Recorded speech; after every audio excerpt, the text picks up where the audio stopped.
itself stand for to, ये दो word से ही बना है। क्या है दो वर्ड्स? डाया यानी दो, गोना यानी गोना गोना, ट्राइगोन बोलते थे ना। हाँ, क्या होता है गोना यानी एंगल, टू एंगल्स। ये दो एंगल जो रहेंगे, ये दो एंगल जो रहेंगे, इन दो एंगल से आपको एक डायग्नोसिस बनाते आना चाहिए। बराबर। अब ये बोलने के लिए दो एंगल है भैया, आपका विजन बनाना है मुझे आज, इसलिए थोड़ा बेसिक्स पे ही बात करेंगे। पहला एंगल क्या रहेगा? दो एंगल है, पहला एंगल क्या रहेगा? पहला एंगल पेशेंट हिमसेल्फ रहेगा। पेशेंट हिमसेल्फ यानी जो वो प्रेजेंटेशन लेके आता है, बराबर, खुद रहेगा कि नहीं। और दूसरा एंगल रहेगा इन्वेस्टिगेशन जो आप करते हो, जो भी इन्वेस्टिगेशन आप करते हो। तो भैया मैं पेशेंट के आने पे, पेशेंट को देख के मेरी सोच जो मुझे बता रही है, जो मैंने सीखा है, जो मैंने समझा है इतने सालों की मेहनत के बाद, बराबर, उससे मैं क्या इन्वेस्टिगेट करना सब कर लेते क्या? आले सगळे स्टॅम्प मारता का, हे सगळे तू पण कर, हे सगळे तू पण कर, हे असं होते का? उससे मैं समझ के कि भैया मुझे क्या करना है, और अल्टीमेटली उससे क्या डायग्नोसिस बनेगा। बराबर। माने इस पे बहुत ज्यादा चीज डिपेंड करती है, इसी से इसके बारे में समझेंगे, इसलिए पेशेंट को समझना बहुत जरूरी है। जब मैं पेशेंट बोलता हूं तो इट्स नॉट जस्ट सिम्टोमेटोलॉजी बेटा, है ना। पेशेंट को समझना, जिसके लिए हम मेडिसिन अभी सीखने वाले हैं, सिस्टम वाइज भी जाएंगे, और भी मैं आपको बहुत सी चीजें सिखाऊंगा, विजन आना चाहिए। लेकिन पेशेंट को समझना ये सिर्फ थ्योरेटिकल पार्ट नहीं रहता, पेशेंट को समझना ये सिर्फ थ्योरेटिकल पार्ट नहीं रहता, तो बल्कि आपको इसका क्या होना चाहिए, एक्सपोजर भी होना चाहिए। बिकॉज आप कौन से साइंस में हो, मेडिकल फील्ड कौन सी फील्ड है, प्रैक्टिस बेस्ड है, प्रैक्टिकल फील्ड है, ये कोई एग्जाम वाली फील्ड।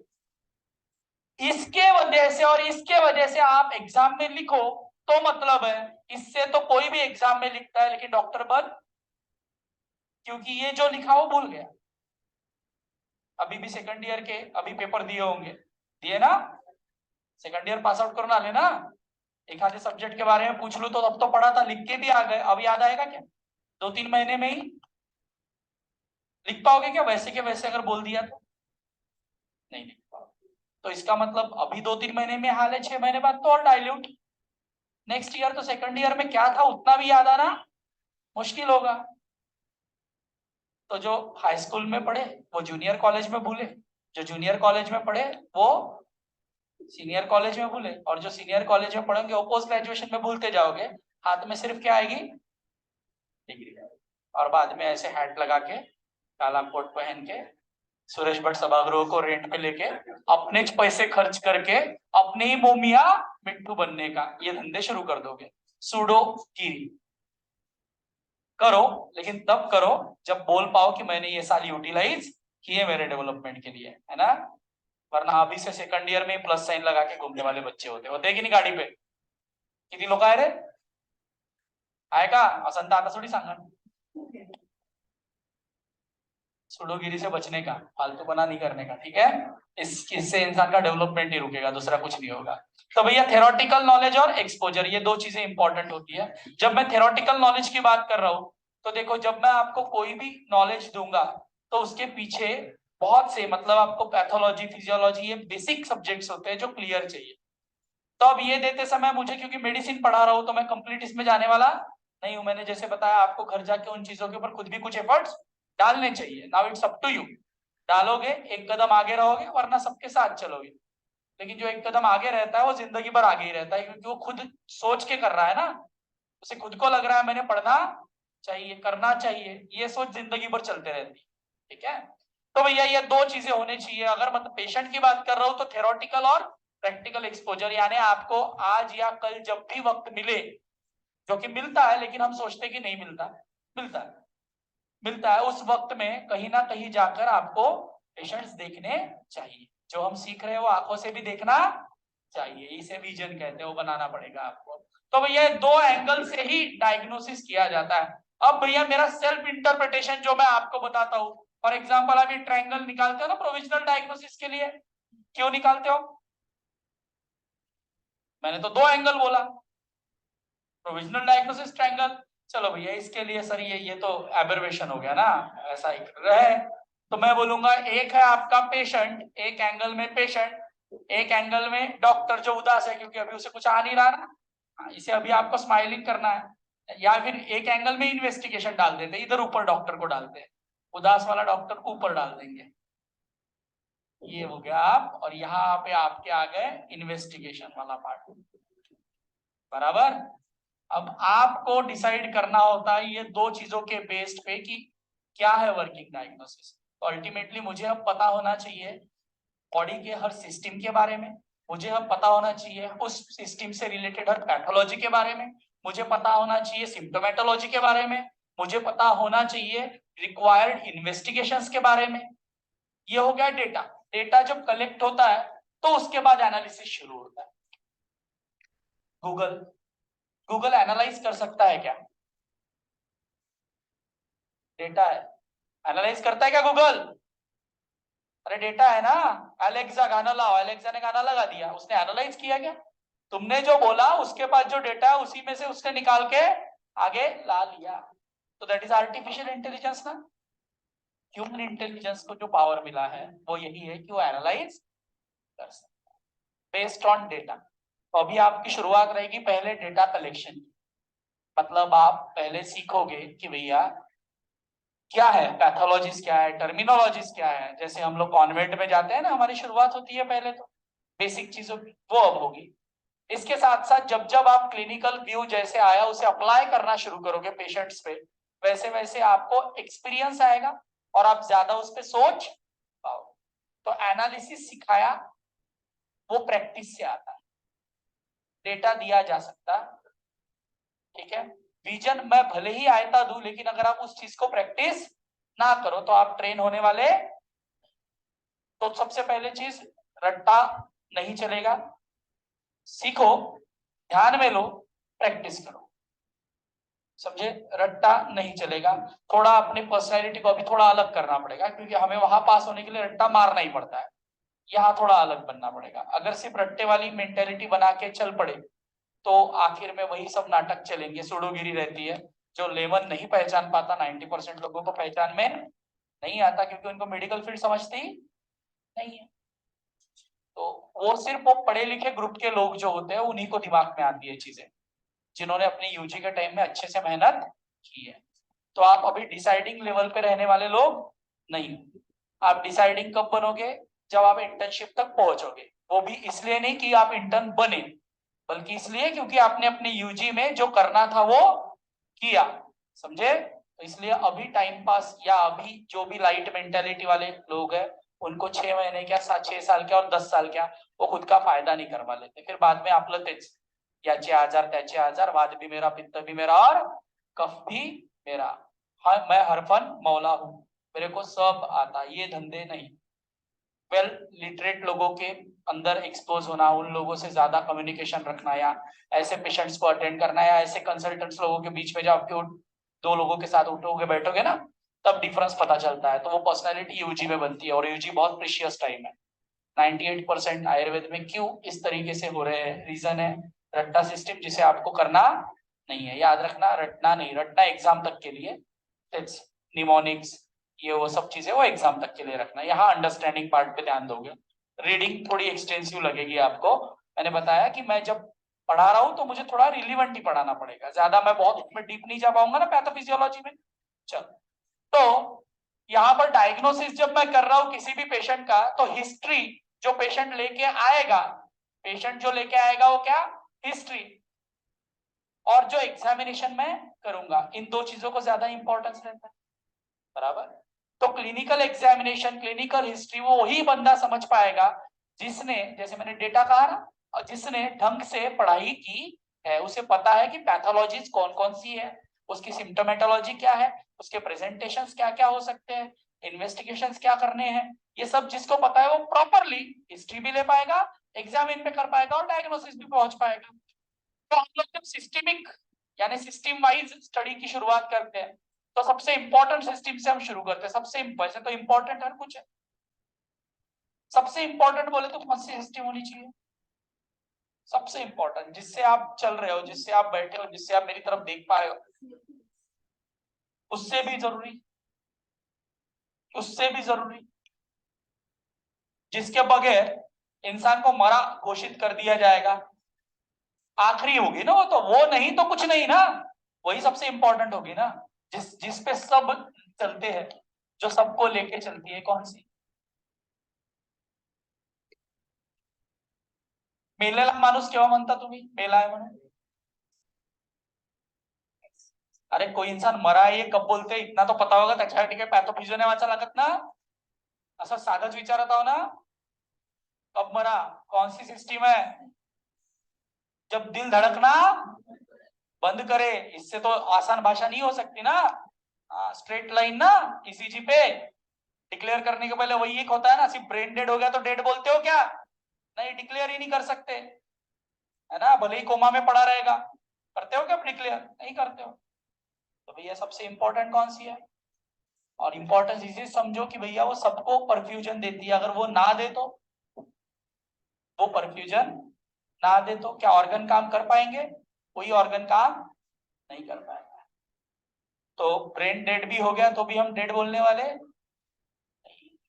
रिस्पिरेशन में एबनॉर्मलिटी आ गई, है ना, अगर रेस्पिरेटरी अरेस्ट भी आ गया, लेकिन अभी हार्ट रुका ही नहीं है ना, जब हाइपोक्सिया होगा तब रुकता है वो भी, ऐसा नहीं कि अरेस्ट, रेस्पिरेटरी अरेस्ट के बाद, लेकिन कार्डियक अरेस्ट आ गया तो अरेस्ट आ गया, फिर तो सब रुक जाए ना।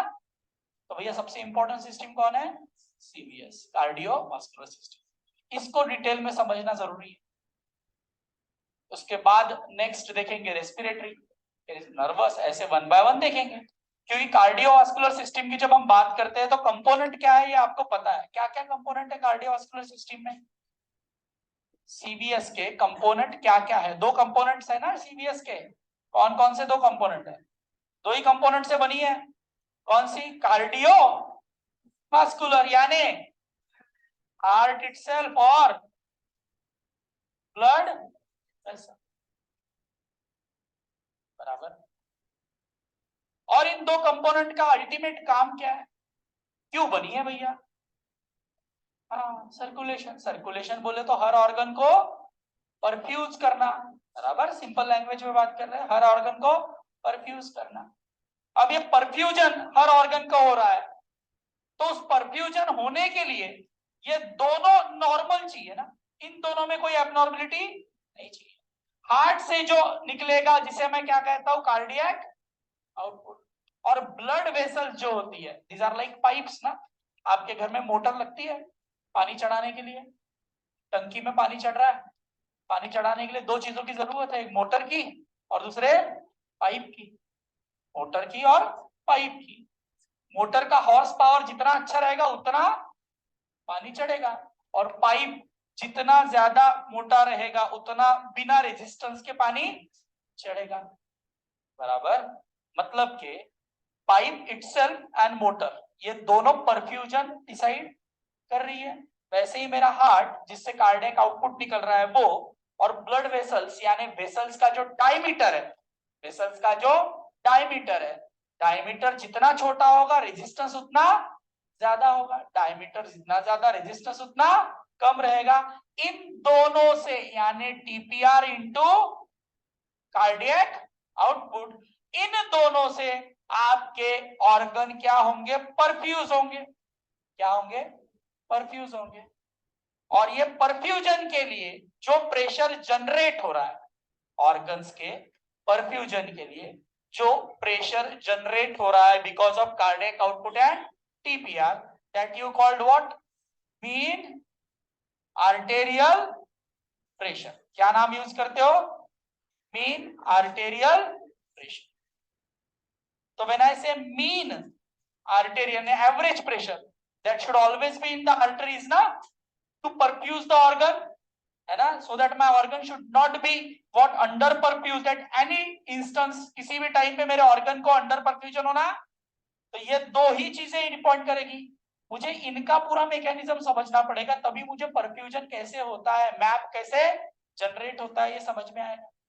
और मैप का जनरेशन अगर मुझे समझ गया तो मुझे ये समझ में आ जाएगा कि क्या क्या वो एबनॉर्मेलिटीज है जो मैप को हैम्पर कर सकती है, यानी ऑर्गन के परफ्यूजन को हैम्पर, मतलब इन दोनों का लोचा pathologies will ultimately cause what, MAP to alter ना। सिंपल है भैया। हार्ट से रिलेटेड जब मैं बात कर रहा हूँ, कार्डियक आउटपुट की जब मैं बात कर रहा हूँ, तो मुझे इससे रिलेटेड सारे, मतलब मायोकार्डियम क्या है, कार्डियोमायोसाइट जिसे हम बोलते हैं, सेल्स क्या है, उसमें एक्शन पोटेंशियल कैसे जनरेट होता है, हार्ट यानी कार्डियक पंप कैसे काम करता है, कार्डियक साइकिल क्या है, बराबर। इलेक्ट्रोफिजियोलॉजी मुझे पता होनी चाहिए हार्ट की, कार्डियक इलेक्ट्रोफिजियोलॉजी क्या है, आयंस यानी पोटेशियम कैल्शियम का वगैरह क्या इफेक्ट है मेरे हार्ट के ऊपर, एक्शन पोटेंशियल के ऊपर, ये पता होना चाहिए। होना चाहिए कि नहीं होना चाहिए? मेरे हार्ट का पंपिंग रेगुलेट कैसे होता है ओवरऑल, वो क्या क्या सिस्टम्स है, वो क्या क्या मैकेनिज्म है जिससे मेरे हार्ट की पंपिंग रेगुलेट होती है, ये पता होना चाहिए। तो उन्हीं में कुछ प्रॉब्लम यानी पैथोलॉजीज आएंगी, उन्हीं मैकेनिज्म में कुछ पैथोलॉजी आएंगे जिससे मेरा मैप अल्टर होगा और मेरे ऑर्गन का परफ्यूजन नहीं हो पाएगा। सिमिलरली टीपीआर यानी ब्लड वेसल से रिलेटेड कैरेक्टरिस्टिक्स ना, जो ब्लड वेसल से रिलेटेड डिसीजेस है उनके बारे में मुझे पता होना पड़ेगा। टीपीआर कौन कौन बढ़ा सकता है, टीपीआर कौन कौन कम कर सकता है जिससे मेरा मैप अल्टर होगा होगा ना, ये मुझे समझना पड़ेगा। अल्टीमेटली कार्डियोवास्कुलर सिस्टम जब मैं बोल रहा हूं तो यही दो चीजें मेरा मैप डिसाइड करेगी। When I say mean arterial pressure then it's not just about systolic pressure और not just about diastolic pressure, यानी मेरे ऑर्गन को जो ड्राइविंग फोर्स है ब्लड का, ब्लड जो पहुंच रहा है मेरे ऑर्गन्स तक, वो सिर्फ सिस्टोलिक प्रेशर पे डिपेंडेंट नहीं है, ना ही सिर्फ डायस्टोलिक, वो इनसे मिलने वाले किसी वैल्यू पे डिपेंडेंट रहेगा। मैथमेटिकली यानी जब आप बात सिस्टोलिक और डायस्टोलिक के फॉर्म में करोगे तो मैप को कैसे डिफाइन करना, this is conceptually what is map, conceptually map is this now, concept is what, cardiac output into TPR, but map is not what you say blood pressure only na, because it's not just simply systolic pressure or diastolic pressure, but map is something which is obtained from both that is systolic and diastolic. So bhaiya that is equal to your diastolic pressure plus 1/3 of pulse pressure. What is map? Diastolic pressure plus 1/3 of pulse pressure. So when I say diastolic pressure, okay, one parameter is there now.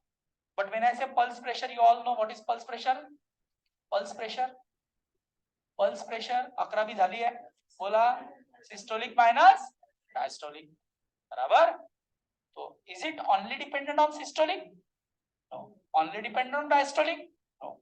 So in this formula you find diastolic also, systolic also somewhere, na? So map is not just dependent on systolic or just diastolic, but it is somewhere made up of all both the forces, ना, both the pressures. So ये हो गया. For example, अब मैं example देता हूँ.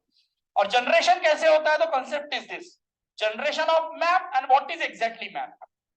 Generation by cardiac output and TPR, and what is exactly map? It is diastolic pressure plus 1/3 of pulse pressure. So now when I say, if some patient has say diastolic pressure or systolic pressure of 150 and diastolic pressure say 80, so 150 by 80 blood pressure is there na, so what will be the map of this pressure? Say 80 plus 150 minus 80, that goes to 70 by 3, that comes around what, 30, कितना आएगा, 23 plus 80, that is going to be around 103, माने somewhere 100 के around इसका map हुआ, बराबर. So your range of map should be say 70 to 160. Anything between this will perfuse. 70 to 100 is okay, not below 70, and this is too high. Below 70 will be too low. Are you getting? So meanwhile, if this much is the map, then your organs will function normally. If map goes below 70, it is too low. Under perfusion, टंकी में पानी चढ़ेगा, 160 के ऊपर गया तो जरूरत से ज्यादा ओवरफ्लो, दोनों केस में मेरे ऑर्गन सही तरीके से काम नहीं करेंगे. तो भैया टंकी में पानी चढ़ाना है तो मैप को यहां रेगुलेट होना पड़ेगा। अब जब मैंने ये ब्लड प्रेशर लिया तो मेरा मैप 103 लिया। आप नॉर्मल जो बीपी हमेशा बोलते हो, व्हाट डू यू से, 120/80 बोलते रहते हो ना। अब निकालो मैप कितना होगा, 80 + 40/3, यानी 80 + 40/3। बोलो जल्दी, अरे रफली बोलो ना रे। एनीथिंग अबाउट 90 और 95 के आसपास, बराबर। इट्स नॉर्मल मैप, बराबर है। Minimum MAP has to be 70 ना, 70 के ऊपर इज ओके ना, not too high not too low ना। So your MAP when even if you say 120/80 है ना, नाउ से मैंने अगर आपके सिस्टोलिक प्रेशर को ठीक ठाक रखा, समझो मैंने सिस्टोलिक प्रेशर को 120 रखा और डायस्टोलिक प्रेशर मैंने 30 कर दिया, अब क्या होगा, डायस्टोलिक 30 कर दिया तो डायस्टोलिक हो गया 30 plus what will be map, is it normal map, 60 हो जाएगा ना, 30 + 30 60, that means your kidney will be, मतलब योर ऑर्गन्स विल बी, अभी आगे बताऊंगा organs, so your organs will be under perfuse ना। सो though your systolic is okay but your diastolic is too low na, so not just systolic and not just diastolic but your map will decide whether your organ should be perfused or, भैया क्या है फिर इसका practical significance, ये तो समझ गए perfusion. तो देखो आपका नॉर्मल कार्डिक आउटपुट यानी आपके दिल से कितना परसेंट ब्लड पर मिनट निकलता है, what is your normal cardiac output, कितना है आप लोगों का, बोलो आपका कार्डियक आउटपुट कितना है पर मिनट, अरे कार्डियक आउटपुट कितना लीटर खून आपका दिल, हाँ 5 लीटर खून आपका दिल हर मिनट फेंकता है, फेंकता है मतलब बांटता है, किसे, हर हर ऑर्गन को बांटता है। वो ये नहीं बोलता कि मैं स्काल्प को नहीं दूंगा तो बहुत ऊपर है, मैं टो को नहीं दूंगा तो बहुत नीचे है। इतना सा 250 ग्राम का दिल जो मेरे बंद मुट्ठी के शेप का है, जो स्टर्नम के पीछे लेफ्टवर्ड टिल्टेड बैठा है, वो इतना सा मस्कुलर ऑर्गन कितने फोर्सफुली कॉन्ट्रैक्ट करता होगा कि आपके सर के स्काल्प से लेके आपके टो तक इसे खून सप्लाई करना है। सोचो इसका फोर्सफुल कॉन्ट्रैक्शन कितना होता होगा ना। तो भैया ये जो आपका कॉन्ट्रैक्शन हो रहा है, हार्ट जो ब्लड पंप कर रहा है 1 मिनट में 5 लीटर, ये हर ऑर्गन के लिए है। तो हर ऑर्गन का मेटाबॉलिक रिक्वायरमेंट अलग है, बराबर। हर ऑर्गन का मेटाबॉलिक रिक्वायरमेंट, कोई हाईली मेटाबॉलिक है, कोई लो मेटाबॉलिज्म वाले ऑर्गन है। स्किन का मेटाबॉलिज्म ज्यादा नहीं है, ब्रेन का मेटाबॉलिज्म ज्यादा है, हार्ट का मेटाबॉलिज्म ज्यादा है, जीआई ऑर्गन्स का मेटाबॉलिज्म ज्यादा है, किडनी का मेटाबॉलिज्म ज्यादा है, तो ब्रेन किडनी हार्ट जैसों का हक तो ज्यादा रहेगा क्योंकि काम भी ज्यादा करना है। जैसे आपके घर में कमाने वाला एक है, खाने वाले 4 है, 1 रोटी और 4 लोग, क्या करोगे, 4 टुकड़े बांट दोगे चारों में, नहीं नहीं असं शिकवलं ना सर आम्हाला, है ना, सबको बराबर बराबर मिलना चाहिए, ऐसा नहीं रहा। कमाने वाला जो है जिसको काम ज्यादा करनी पड़ती है उसे बड़ा टुकड़ा दोगे ना, बाकी फिर बचे हुए दोगे ना, वरना जो ला रहा है रोटी वो भी आने से रही, बराबर। तो इसी को फॉलो मेरा दिल करेगा, मेरा दिल क्या बोलेगा, बोलो अगर मेरा कार्डियक आउटपुट हर मिनट 5 लीटर निकल रहा है तो उस ऑर्गन को जिसको ज्यादा जरूरी है, जिसे ज्यादा मेटाबॉलिक रिक्वायरमेंट है, उसे ज्यादा टक्का यानी ज्यादा परसेंट में खून जाना चाहिए, और जिसका मेटाबॉलिक रिक्वायरमेंट कम है उसे कम जाए, बराबर। हाँ मेटाबॉलिक रिक्वायरमेंट चेंजिंग रहता है, आपकी स्केलेटल मसल अभी काम, लेकिन दौड़ने लग गए तो करने, तो उसको जरूरत ज्यादा पड़ गई ना, फिर वो चेंज भी हो सकता है, शिफ्टिंग होती है। अभी आपका दिमाग थोड़ा काम कर रहा है, उसमें भी परसेंटेज मुझे पता नहीं किसका कितना कर रहा है, जितने अपसेंट है उनका शायद बहुत कम कर रहा है। अब जो भी है, जिनका जितना परसेंटेज रहेगा उतना ज्यादा उन्हें खून का दौरा होते रहेगा।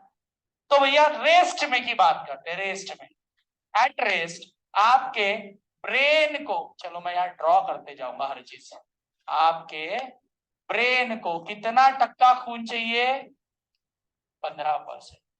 एट रेस्ट आपके किडनी को कितना टक्का खून चाहिए, 20%।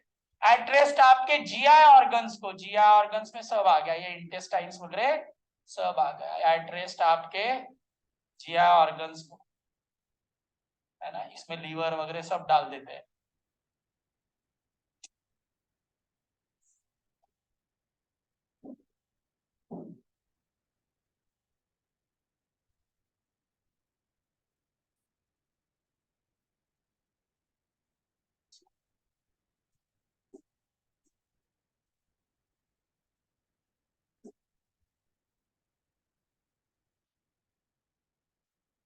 तो आपके जीआई ऑर्गन्स को, जिसमें लीवर भी आ गया, जिसमें स्प्लीन भी आ गई, अल्टीमेटली सारे जीआई ऑर्गन्स को कितना परसेंट खून चाहिए? 27। एट रेस्ट आपके स्किन को कितना परसेंट, ये स्किन पकड़ लो, इसे कितना चाहिए? 5% चाहिए, बराबर। एट रेस्ट आपके स्केलेटल मसल्स को, समझो मैं ये मसल्स ड्रॉ कर दे रहा हूं, मसल्स को कितना परसेंट खून चाहिए? 20 to 25%, यानी मैं 20% ही लिख देता हूं। तो हर किसी की requirement, and that keep changing. जब दिमाग ज्यादा दौड़ेगा तब खून भी ज्यादा लगेगा, जब मसल ज्यादा काम करेगी तो उसे खून भी ज्यादा लगेगा। जब स्किन का टेम्परेचर रेज हो रहा है, मतलब हाइपरेमिया बोलते हैं, यानी ब्लड सप्लाई जब स्किन को बढ़ जाता है, वार्म स्किन है ना, तो उसे भी खून का दौरा ज्यादा लगेगा। वैसे ही जीआई ऑर्गन्स का भी इंटेस्टिनल एक्टिविटी पे डिपेंड करेगा ना, खून का दौरा कितना होना चाहिए। लेकिन ये एट रेस्ट की मैं बात कर रहा हूं। Every organ will receive what, some amount of your cardiac output, but that will not be equal for every organ ना। So every organ has different requirement. That means MAP, which is required to provide that blood. MAP, which is required to provide that blood. यानी perfusion pressure जो है actually map ही है ना, driving force कौन है? Map ही है। तो map हर organ के लिए सेम रहेगा क्या? हर ऑर्गन अलग अलग प्रेशर में परफ्यूज होगा, हर ऑर्गन अलग अलग प्रेशर में परफ्यूज होगा। किडनी का मैप 70 का है, ब्रेन का मैप उससे कम रहेगा, अराउंड 60 के मैप पे ब्रेन काम कर लेता है ना। तो हर ऑर्गन का मैप मीन आर्टेरियल प्रेशर अलग है, मतलब हर ऑर्गन को ड्राइविंग फोर्स यानी मैप अलग अलग रहेगा to provide different amount of blood. Now you will say, simply समझ रहे हो? अगर मैप नीचे गया, समझो 70 के नीचे मैप गया, तो 70 is minimum MAP on which kidneys are perfused. सो किडनी को परफ्यूज करने के लिए अगर 70 का मैप चाहिए, और मैप अगर 70 के नीचे जाने लग जाए, तो पहला ऑर्गन जो परफ्यूज नहीं होगा वो कौन रहेगा? फिर मैप चलो 60 के नीचे गया तो ब्रेन नहीं होगा। आपके दिल की खूबसूरती यह है कि दिल सबको परफ्यूजन के लिए ब्लड देता है, लेकिन खुद आखिरी परफ्यूज होता है। मिनिमम प्रेशर पे परफ्यूज होने वाला ऑर्गन अगर कोई है तो हार्ट है, दिल है। तो भैया जब आपकी डायस्टोलिक फेज होती है ना, देखो सिस्टोल के दौरान हर ऑर्गन को ब्लड जा रहा है, लेकिन हार्ट खुद, मायोकार्डियम खुद डायस्टोल के दौरान परफ्यूज होता है। when heart is relaxing, that time its muscles get perfused. कोरोनरीज जो होती है ना, उसमें सर्कुलेशन में कब आएगा ब्लड? जब हार्ट रिलैक्स हो रहा है। बल्कि while systole it's giving blood to all the organs, बराबर है। तो इसलिए हार्ट का परफ्यूजन जब मैं बोलूंगा, मैप बोलूंगा, सबसे आखिरी जवाब देने वाला ऑर्गन अगर कोई रहेगा तो रहेगा हार्ट, बराबर। और सबसे पहले जवाब देने वाला कोई ऑर्गन अगर रहेगा तो वो रहेगी किडनी। बात समझ रहे हो? तो मतलब जब मैप नीचे जाने लग गया तो लोचा सिर्फ दो ही चीजों का हो सकता है, या तो टीपीआर या तो कार्डियक आउटपुट। मतलब जब आप बोलोगे पेशेंट को हाइपोटेंशन है, बराबर, ब्लड प्रेशर नीचे है, मतलब क्या आपको देखना है मैप नीचे है क्या? क्यों? क्योंकि अगर भैया पेशेंट का ब्लड प्रेशर से 90/50 है, तो बताओ मैप क्या हुआ? मैप क्या हुआ? एग्जाम्पल ले रहा हूं मैं अभी। इसे आपने हाइपोटेंशन बोलना है कि नहीं बोलना है, ये पहली चीज है। अब बताओ, क्योंकि हर किसी का बीपी सेम होता नहीं। आप बोलोगे नहीं सर, आम्ही शिकलो 120 बाय असर हाथ, देर आर नथिंग कॉल्ड आंकड़ा। आंकड़ा मतलब पैरामीटर फिक्स, वो सिर्फ लैब वाले के लिए है, वो आंकड़े में खेलेगा, तुम आंकड़ों में, तुम फिजियोलॉजी में खेलोगे, बरोबर। अगर मैं चार लोक देख रहा हूं तर चारों की, से आयुर्वेद बोलता ना प्रकृती सारखी नसते, प्रत्येकात सगळं तसं का बरं असतं, तुम्ही जेवढे लोक आहे सगळ्यांची फिजियोलॉजी जरी नॉर्मल आहे तरी वेरिएशन राहील, सबकी फिजियोलॉजी नॉर्मल है बट नॉर्मेलिटी में वेरिएशन होता है ना। तो भैया 90/50 अगर ब्लड प्रेशर है तो इज इट नॉर्मल? चलो अभी एक ने कहा नो, आप बताओ मैप क्या रहेगा, तब मैप डिसाइड करेगा कि ये नॉर्मल है कि नहीं है, बराबर, समझ रहे हो। तो समवेयर 65 64 का मैप बन रहा है, तो फिर ये हाइपोटेंशन हो गया ना, तो इनको देख के नहीं तो मैप को देख के।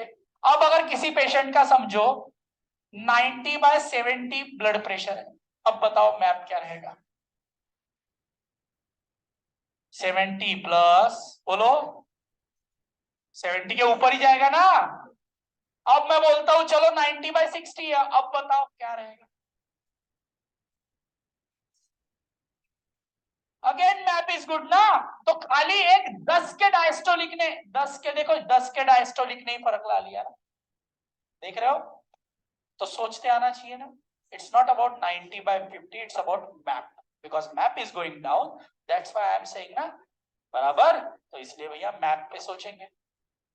अब अगर पेशेंट का मैप नीचे जा रहा है, ऑर्गन अंडर परफ्यूज हो रहे हैं, तो पहला ऑर्गन मैंने कहा जो अंडर परफ्यूज होता है 70 के नीचे मैप जाने लग गया, तो क्लियर है, 1/1 हर organ, because perfusion pressure minimum जो चाहिए वो किडनी को 70 चाहिए ना, उसके नीचे जा रहा है मतलब every organ will go on terminating its function ना, उसके फंक्शन कम कम होने लग जाएंगे 1/1 if not handled on time.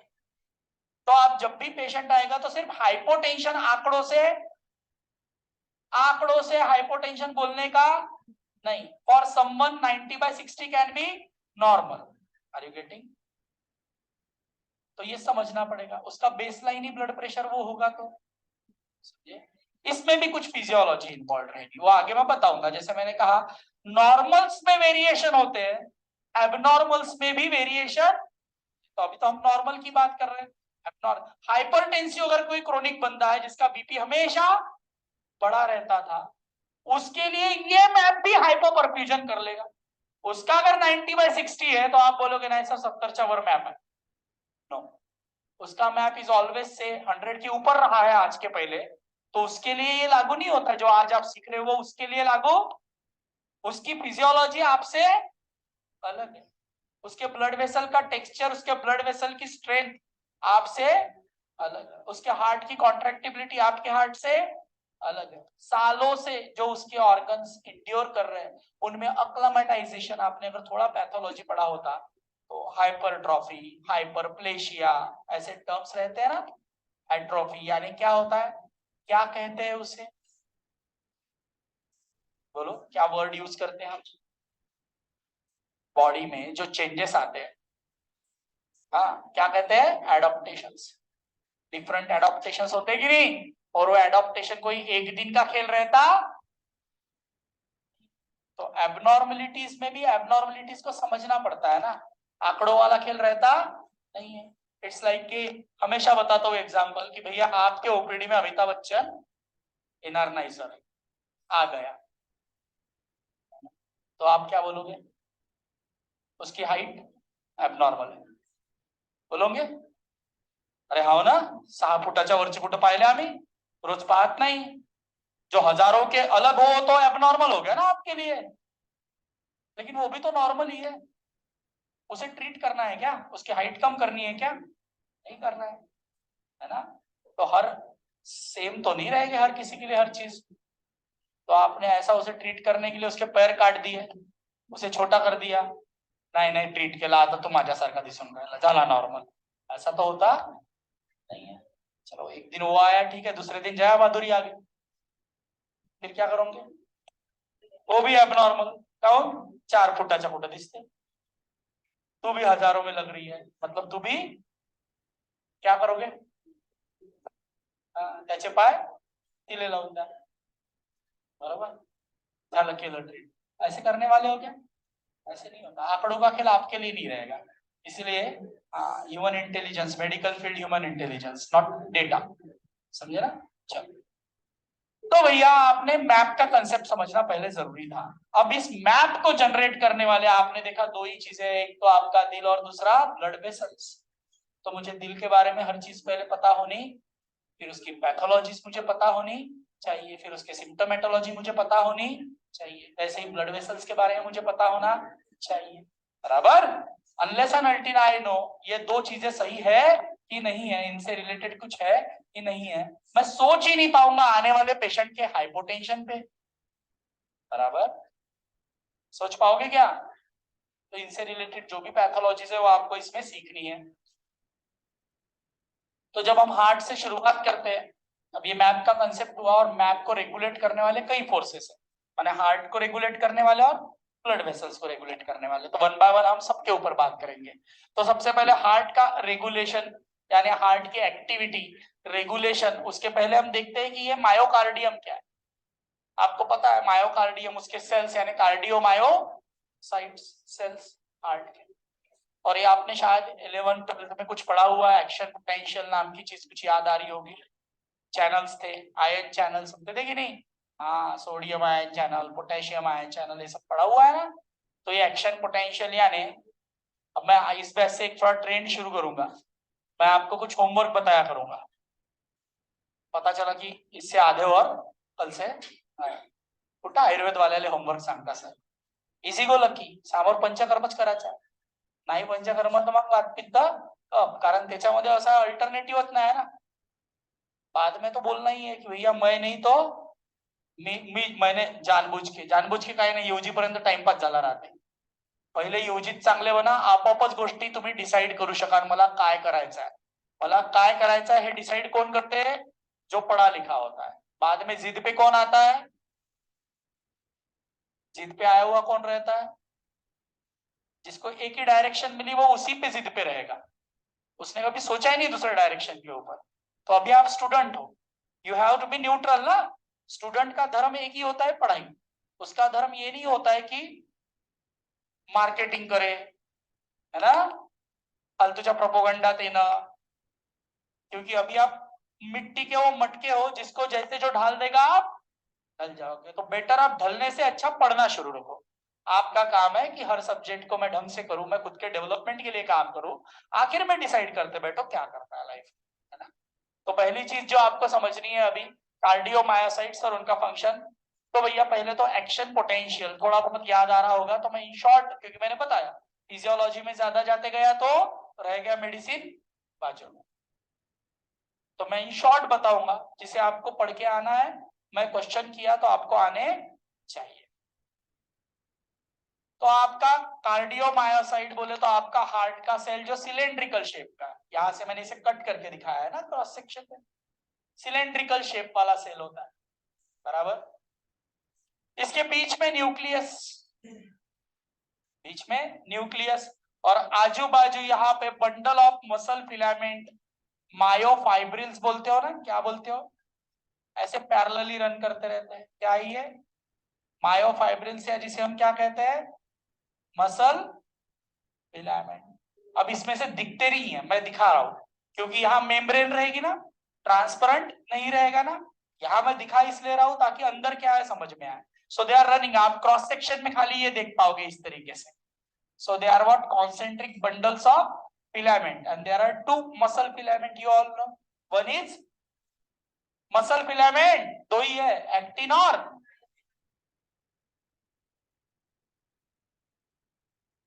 इनके बंडल्स है, मसल फिलामेंट यानी मायो फिलामेंट, इनके बंडल मायोफाइब्रिल्स बंडल चल रहे हैं।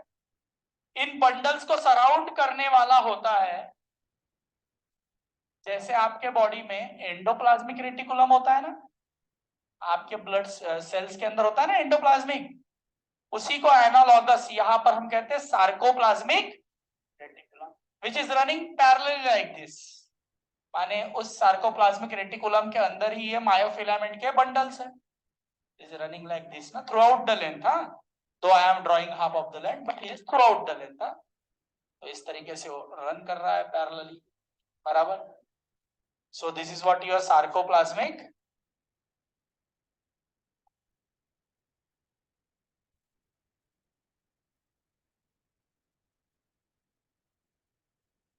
बराबर. इसके बाद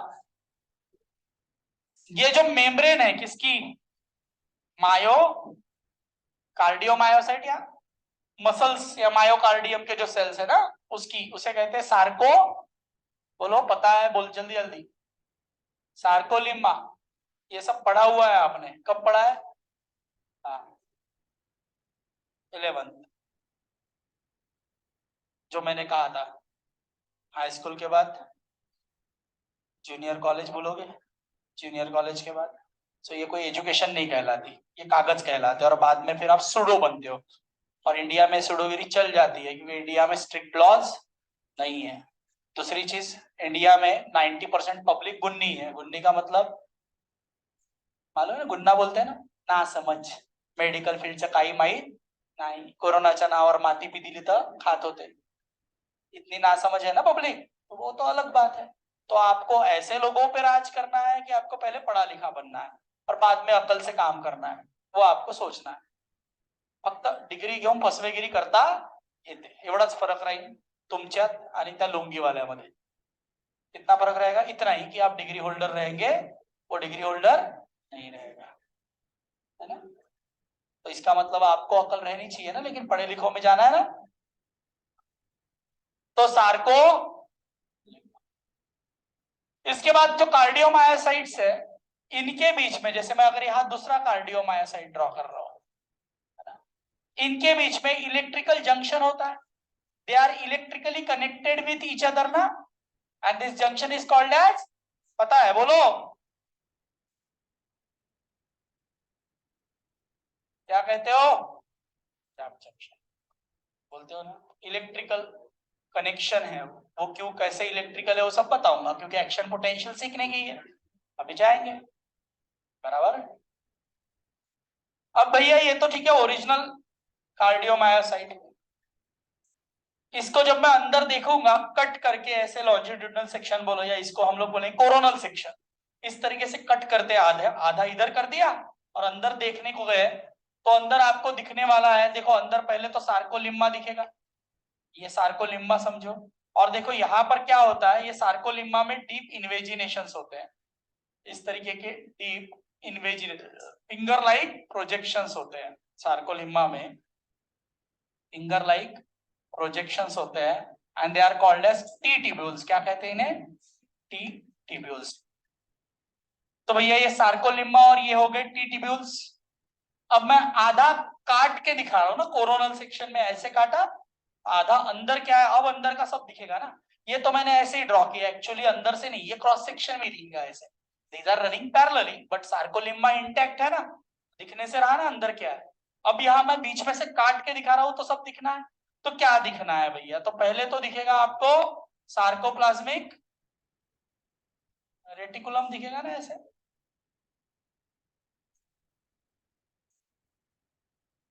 अब इसे बड़ा करके दिखा रहा हूं मैं. सार्कोप्लाज्मिक रेटिकुलम के जस्ट नीचे आपके मायोफाइब्रिल्स रहेंगे ना.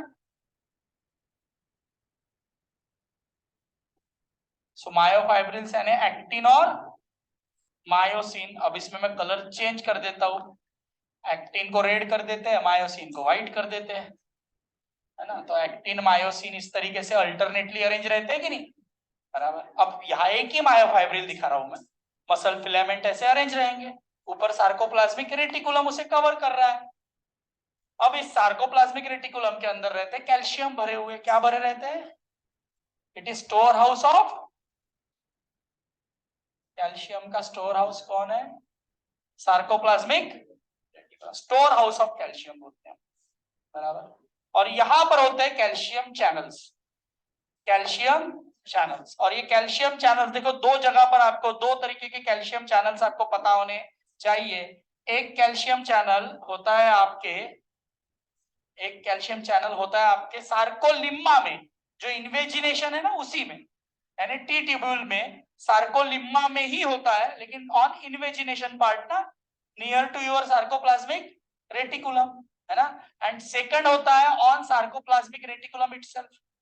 सो one is on sarcolemmal invagination and second one is on sarcoplasmic reticulum, है ना. एक दूसरे के पास पास रहेंगे, एक दूसरे के बिल्कुल पास रहने वाले रहेंगे, बराबर, ठीक है. तो इस तरीके से आपके कैल्शियम चैनल दो तरीके के रहते हैं. जो सार्कोलिम्मा के ऊपर है उन्हें एल टाइप यानी लॉन्ग एक्टिंग रहते हैं, ज्यादा देर खुले रहने वाले. और जो आपके सार्कोप्लाज्मिक रेटिकुलम पे उन्हें कहते हैं टी टाइप. क्या कहते हैं?